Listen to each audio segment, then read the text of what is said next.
Cooperative ownership is a great way to structure a company. You know, employee ownership is going to help this community. It is for our company because our company is going to be around.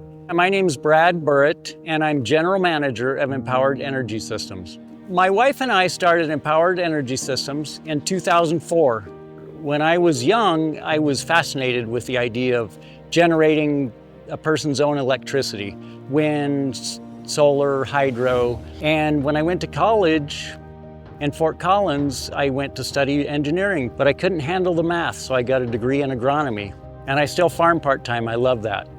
But after meeting my wife, Danielle Carey, in Kansas, and we fell in love, got married, had a couple of sons, I had an epiphany that I didn't have to be an engineer to play with renewable energy.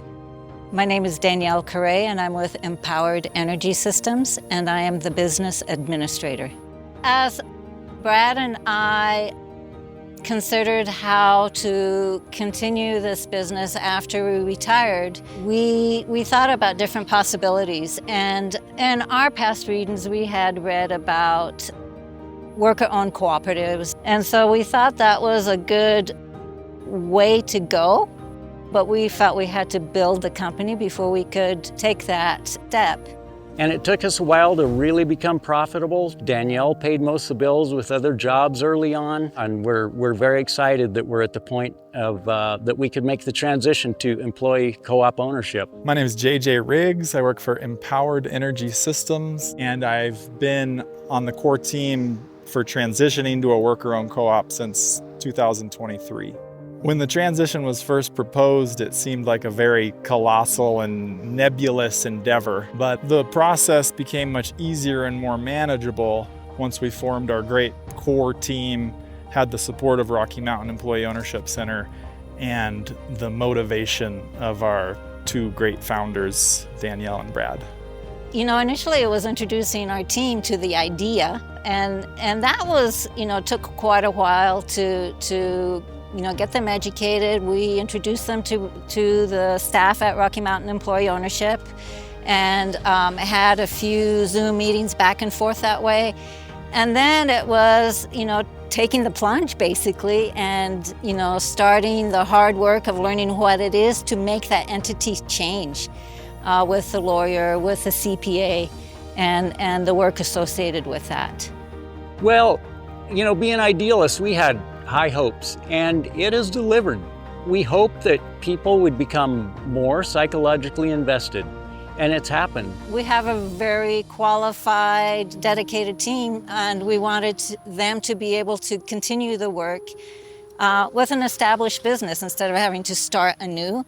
So really we saw this as an opportunity for them to carry the business forward and maintain good jobs. Hello, my name is Kelly Moss, and I work for Empowered Energy Systems. I am their business manager and the president of the board. As an employee-owned company, I hope to accomplish a stronger, resilient team in a valley where it is hard to have consistent, long-term, and fulfilling work. I think the biggest challenge is the perceived commitment and just the change of what is expected of how you show up in the day. I think by having that ownership concept of, versus being just an employee, it kind of locks you in, it makes you feel more committed, which then allows the economy and the community to have more people who are committed in that long term.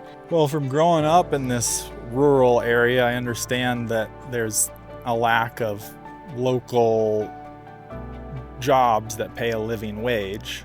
So for me to have the co-op stick around and provide much needed jobs to the community and economic stimulation and great services, it means a lot. Most small businesses like ours, once the original owners want to retire, they shutter.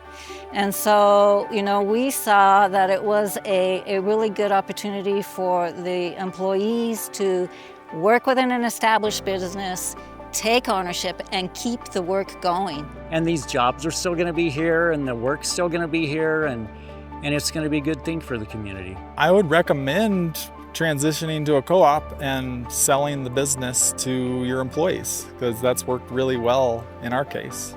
Well, employee ownership can be a really good option for selling a company. In our case, it was, I would say, by far the best option. I can't speak for larger companies or very different companies, but for a company similar to ours that has a strong customer ethic, I think it's a great option. You know, we all want to make our mark on the world. We all want to have a legacy, and I think having an employee-owned business is a great way to do that. It maintains reputation and strength and consistency of what you provided, what the owners before you provided, and hopefully what the next generation of owners will continue to provide. Upon first thought, employee ownership, if you don't know much about it, can be very daunting and overwhelming because you don't know a lot about it. But the more you learn about it, the more it makes sense for moving forward and for a strong future and a strong economy. We feel that we're so much a part of this community that whatever we can do to strengthen the community, make it more resilient, more sustainable, you know, the better off we're all going to be. So it's a big deal for us that this co-op can be what it is and continue forward into the future.